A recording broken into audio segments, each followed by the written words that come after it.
Assalamualaikum warahmatullahi wabarakatuh. Perkenalkan, saya Nisha Fahriani. Saya dari kelas TBIC 2018. Di sini saya akan menjelaskan mengenai sistem pendidikan yang ada di Korea. Kenapa saya tertarik untuk mengulas sistem pendidikan di Korea? Karena setelah melihat beberapa drama Korea, saya melihat bahwasanya peserta didik di Korea, anak-anak di Korea itu belajar sangat keras dan mereka juga bersaing satu sama lain untuk mendapatkan peringkat pertama. Bahkan hal ini juga didorong oleh orang tua mereka. Orang tua mereka sangat menginginkan anaknya untuk mendapat peringkat pertama. Mereka juga berusaha untuk melakukan suatu hal apapun untuk mendapatkan peringkat pertama tersebut. Nah, oleh karena itu di sini saya akan mengulas mengapa bagaimana sih sistem pendidikan yang ada di Korea itu. Ternyata setelah melihat membaca beberapa artikel, pendidikan di Korea ini termasuk pendidikan terbaik atau nomor satu di dunia. Hal ini dilansir oleh dalam artikel 20 best education system in the world yang ditulis oleh MBC Times, di mana di Indonesia sendiri ternyata dilansirkan di sana bahwa sistem pendidikan di Indonesia itu termasuk yang terburuk atau bahkan disebut dalam posisi terakhir. Nah, kenapa sih sistem pendidikan di Korea ini disebut yang terbaik?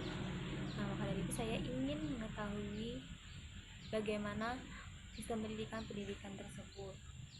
Nah, setelah saya membaca dari berbagai artikel, ternyata sistem pendidikan di Korea itu disebut sebagai peringkat pertama atau terbaik karena pendidikan di Korea itu ternyata di sekolahnya mewajibkan siswanya untuk belajar dan membaca di sekolah selama 16 jam, berbanding sekali di mana di Indonesia itu siswa hanya diwajibkan belajar selama 10 jam di sekolah. Nah, selama 16 jam itu siswa diwajibkan untuk membaca, belajar, dan terus belajar. Setelah mereka 16 jam belajar di sekolah, mereka juga diwajibkan untuk ikut bimbel, di mana di Indonesia sendiri bimbingan belajar ini atau bimbel ini tidak wajib untuk diikuti oleh peserta didik. Namun di Korea itu mereka wajib untuk ikut bimbel. Kemudian siswa di Korea juga pada saat SMP mereka sudah diberikan hak untuk memilih minat bakat mereka. Pada SMP mereka sudah disuruh memilih untuk masuk mana gitu, seperti halnya ingin masuk musik, ingin masuk dalam acting, sains, atau art yang lain-lainnya. Kemudian di sekolah di Korea itu ternyata fasilitasnya sangat memadai, seperti komputer, LCD, proyektor, dan berbagai macam fasilitas lainnya sangat lengkap di setiap kelasnya. Bahkan di Korea sendiri ternyata jaringan internetnya itu sangat cepat, tidak seperti di Indonesia. Ini masih 4G kalau tidak salah ya. Nah, di Korea itu jaringan internet itu sangat cepat sehingga peserta didik itu dapat mengakses berbagai macam informasi dari internet juga dengan cepat. Kemudian ternyata di sekolah di Korea itu tidak ada libur pada hari Sabtunya. Namun jika di Indonesia sendiri hanya beberapa sekolah yang mewajibkan siswanya turun pada hari Sabtu. Namun itu pun juga tidak full seharian.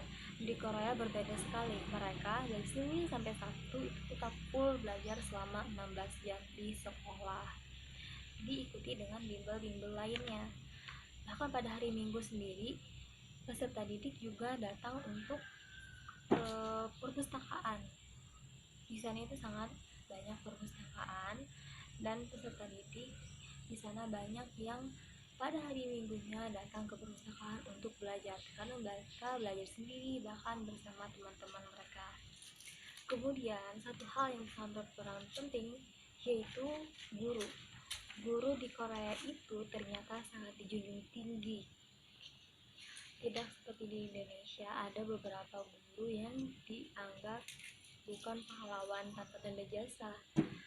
Guru-guru di Korea ini sangat tegas dalam disiplin dalam mendidik peserta didik mereka. Kemudian guru di sana juga terkadang memberikan hukuman fisik kepada siswa mereka agar siswa mereka dapat memahami pelajaran yang diajarkan di sekolah tersebut. Namun jika di Indonesia apabila seorang guru memberikan hukuman fisik kepada siswa mereka, hal ini akan dianggap sebagai melanggar hak asasi manusia. Kemudian selain dari itu, tidak hanya siswa, tetapi juga guru di Korea itu mengikuti sebuah ujian, yang mana ujian ini disebut dengan ujian rotasi. Nah, di Korea sendiri, ujian ini dilaksanakan selama 5 tahun sekali. Oleh karena itu, staf maupun guru di sekolah dapat berubah setiap 5 tahun sekalinya. Namun di Indonesia ternyata sistem rotasi ini dilakukan hanya dalam beberapa periode dan itu pun tanpa ujian. Nah, mungkin itu saja sedikit ulasan dari saya. Semoga ulasan ini dapat bermanfaat dan apabila ada kurang maupun salah, saya mohon maaf. Sekian dari saya. Wabillahi taufiq wal hidayah. Wassalamualaikum warahmatullahi wabarakatuh.